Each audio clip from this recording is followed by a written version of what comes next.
Do this 1 minute after waking up to lose belly fat. In the first minute, the moment you wake up, there are 3 things that I want you to do. I'll break them down into 3 levels, and I'll be honest, level 3 is the hardest, but it's probably the best. I know these work because over the last 10 years, I've gone through 5 bulking and cutting phases. If I at least got to level 2, in the first minute during my cutting phase, it was the best way that I could guarantee that I would lose belly fat that day. You won't believe what I stumbled on doing research for this video. Even Andrew Huberman follows these exact science-based steps. At the end of the video, you'll be able to incorporate all 3 levels every morning and lose the fat.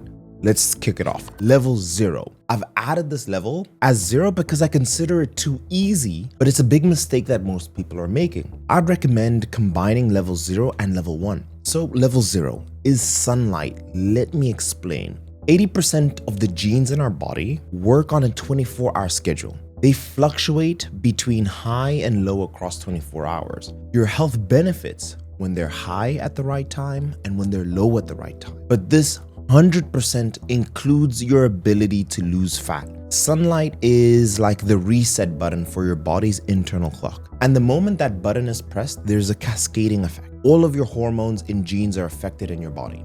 Sunlight hits your eyes and it suppresses the melatonin hormone. This is your sleepy hormone. And for that hormone, in the next 16 hours from that sunlight hitting your eyes, it'll be expressed again, the reset button. So your body can prepare for sleep. Going to bed at the right time and training your body to sleep at the same time is so vital. Number 1, you can consistently plan for 7 hours of sleep. This will also help in better testosterone production, the hormone that will help you build muscle. You'll have more growth hormone production, which is the hormone that helps burn fat, grow muscle, and repair your cells. Leptin also increases.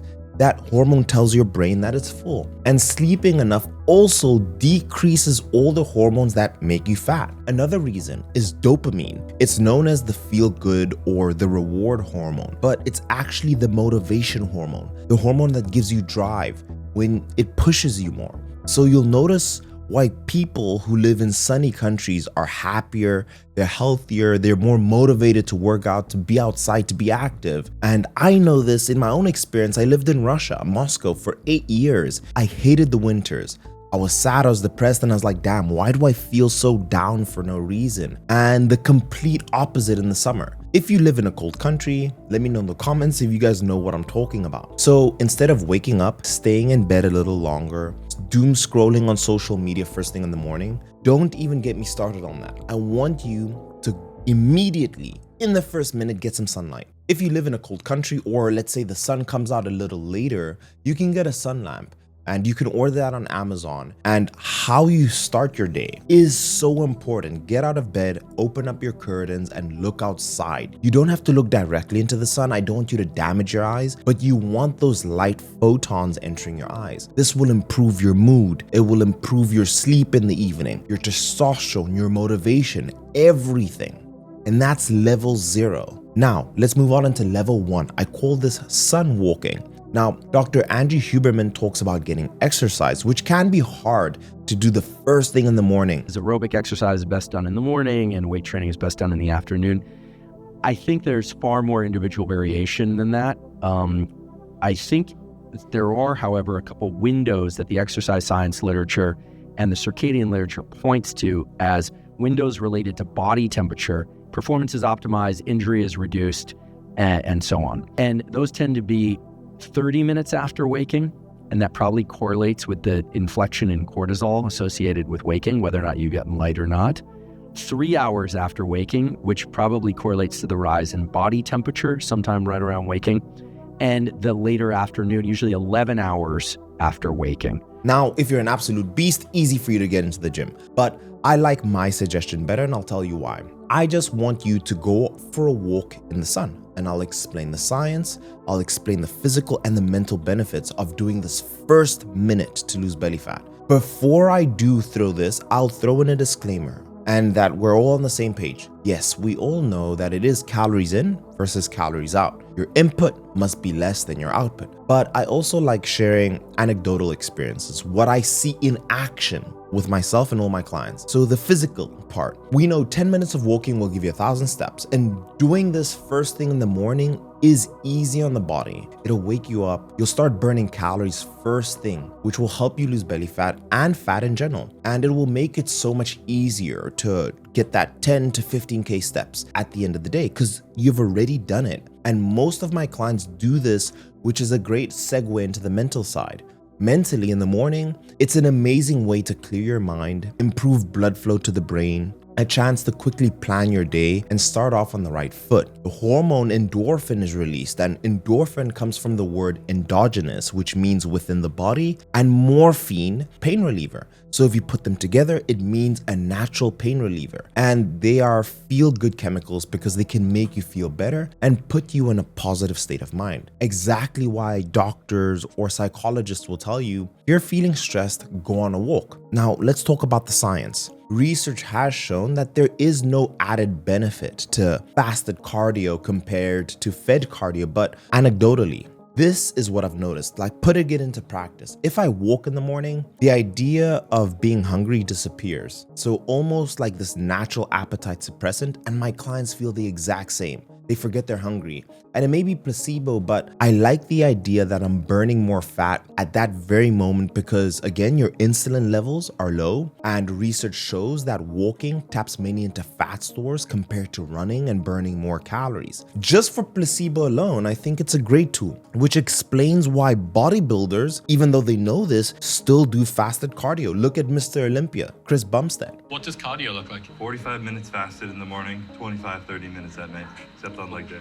What? Just walking on a treadmill, incline treadmill. Even though he knows the science. So this is my practical advice. Have your clothes ready. Put it out on the night before. Wake up. If you can, immediately go outside for a 10-minute walk in the sun without your phone. Or even do jumping jacks for 1 minute at the window or outside in your garden. Another option is you can get a walking pad. Best investment you can do in your health, and have it next to the window and just walk when you wake up. And they're about $200 on Amazon, max. Or if you're in a country where the sun comes up a bit later, get the sun lamp, put it on your desk, put the walking pad under your desk and walk with the light shining on you first thing in the morning. In short, go on a sun walk first thing when you wake up. And remember, level 3 is what I call nature's best caffeine, and it's the hardest thing to do. Now again, guys, remember, how you start will be how you finish. Getting this done first thing in your routine sets you in the right direction. Let me know also in the comments if you're able to do level 3, but let's do level 2 now. Now, level 2,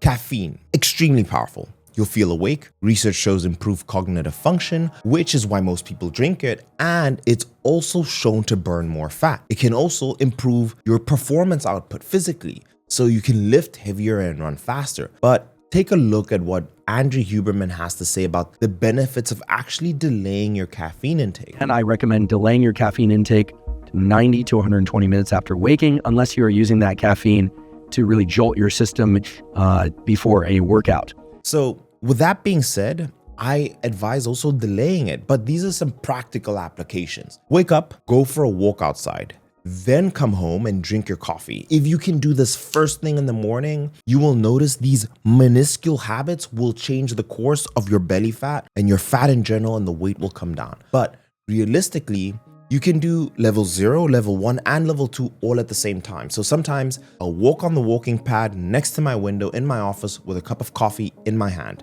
Let's move on to the final boss, which is level 3, cold showers, nature's caffeine. I put this last to avoid people complaining about, I could never do this, all the things you would naturally hear. But I know if you're still here, you're probably a savage, and I really want to help you.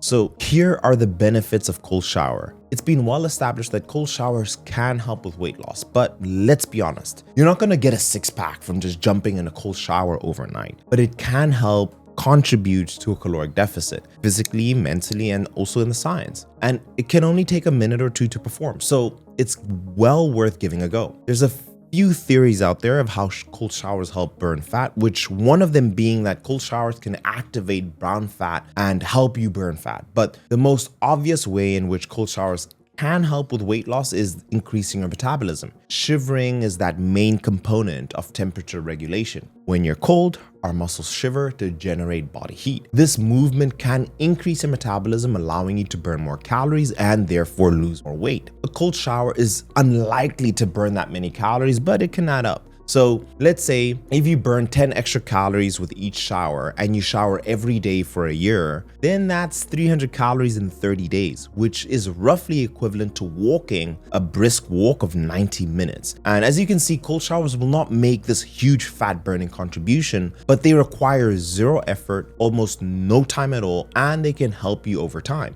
Again, it can help tremendously with mental resilience. When people do something difficult in the day, the rest of the day just seems easy. And for any of you doing cold showers, let me know what your experience is with doing showers in the morning. A 2008 study by Nikolai showed that if they looked into the effects of cold showers on mood and depression, the study theorized that cold showers could help raise your mood by activating the sympathetic nervous system and increasing blood levels of endorphins. A more recent study in 2021 found that submersion in very cold water helped college undergrad students. Now, this study was performed in the sea and lasted up to 20 minutes, which is obviously different to a 90-second cold shower. But the proposed mechanism for how it improves mood are the exact same no matter how the cold water was experienced. There's also anecdotal evidence, which is even overlooked but shouldn't be discounted. Many thousands of people who regularly use cold showers report that they feel invigorated and they note this improvement in mood. Cold showering should not be seen as this cure for depression as well, but it can be seen as a small measure that can alleviate some symptoms. For a long time, the general consensus was that people who do cold showers could ruin your immune system. You could get like the cold or pneumonia, but actually the opposite appears to be true. There's a 2016 study that showed the effects of cold showers on sickness, the quality of life, and your productivity in a workplace. The study found that 79% of participants who completed 30 consecutive days of cold showers, that there was a 29% decrease in reported sick days compared to the control group. It's important to note that the showers were from hot, so they had the water hot, and then they made it cold with either 30, 60, or even 90 seconds of cold water. Similar results have been found in other studies, which most likely the cause is that you have this reduction in inflammation, which can cause many forms of sickness. Another potential reason why cold showers may improve your immune system is that it could activate a protein called RBM3, which is associated with improved immunity. But in my overall experience, when people did the cold showers, they did the hardest thing in the morning. They felt more motivated. They were more likely to stick to their diet. They woke up, they felt energetic. Very often, the biggest downside I hear to people is that it's like, I cannot do it, it's too hard to do. But I've also found that when people do that, they're incredibly strong, resilient, consistent people. So it can help with really altering your behavior, especially to do something in the first minute. But I'll leave the video here. If you want a more science-based breakdown of how to build a diet plan and different foods, watch this video here. This will help you tremendously. Cheers.